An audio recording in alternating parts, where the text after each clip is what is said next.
Bismillahirrahmanirrahim. Assalamualaikum warahmatullahi wabarakatuh. Sampurasun.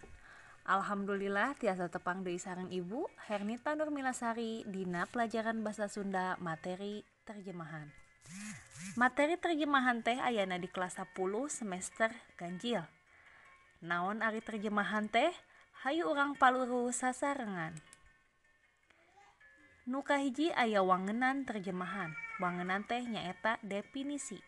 Terjemahan sok disebut oge alih bahasa, nyaeta mindahkeun teks basa sumber atanapi bahasa asal kana bahasa sejen atanapi bahasa anyar. Nu kadua aya padika terjemahan. Nyaeta kamampuan nu kudu kacanggih ku urang nalika urang bade nerjemahkeun. Nu kahiji aya kamampu gramatikal nu ngawangku kekecapan, nyusun kalimah, nyusun alinea, jeung ngalarapkeun ejahan.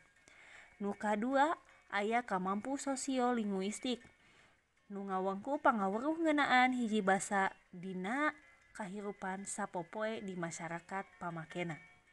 Nu salajengna aya kamampu semantik nu ngawangku kamampu dina ngaguar harti atawa makna teks nu rek diterjemahkeun.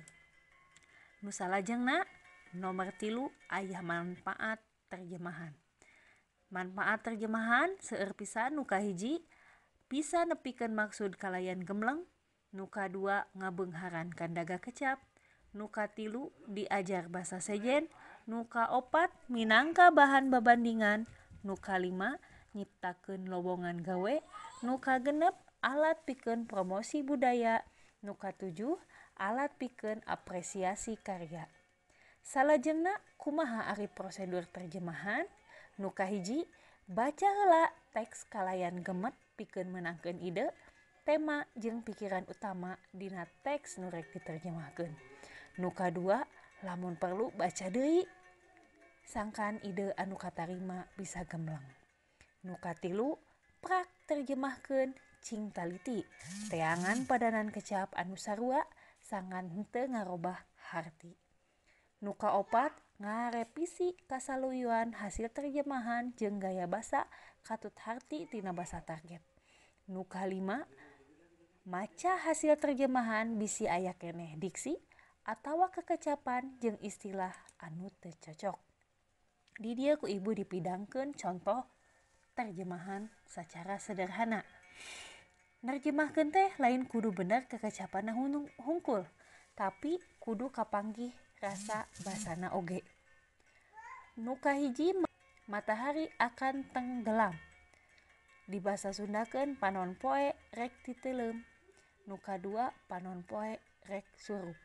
Lamun urang merhatikeun rasa basana, otomatis anu leres teh mangrupa anu kadua, nyaeta panon poe rek surup. Dina contoh nu kadua aya hasil terjemahan Undang-Undang Dasar 1845.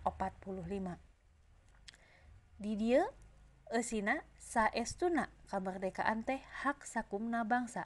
Kusabab kitu penjajahan di sakuliah dunia kudu dimusnahkeun lantaran teu luyu jeung peri kamanusiaan jeung peri keadilan.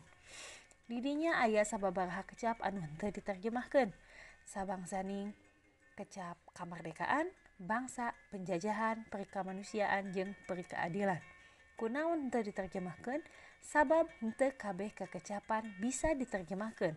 Lamun ieu diterjemahkeun, otomatis bakal ngarubah kana makna anu sakuduna. Nu salajengna urang kana evaluasi. Di handap ieu aya sababaraha paribasa hasil terjemahan tina basa sejen. Cingpek terjemahkeun deui kana basa asalna. Nu kahiji kawas cai dina daun tales. Nu kadua waktu sarua jeung duit. Nu katilu kabersihan sabagean tina iman. Nu kaopat nyaah kalemah cai sabagean tina iman. Nu pamungkas aya hurang handapeun batu. Mangga ieu diwaler dina kolom komentar dina YouTube. Nu salajengna hatur nuhun. Alhamdulillah kade hilap laksanakeun protokol kesehatan, jaga iman sareng imun. Wassalamualaikum warahmatullahi wabarakatuh.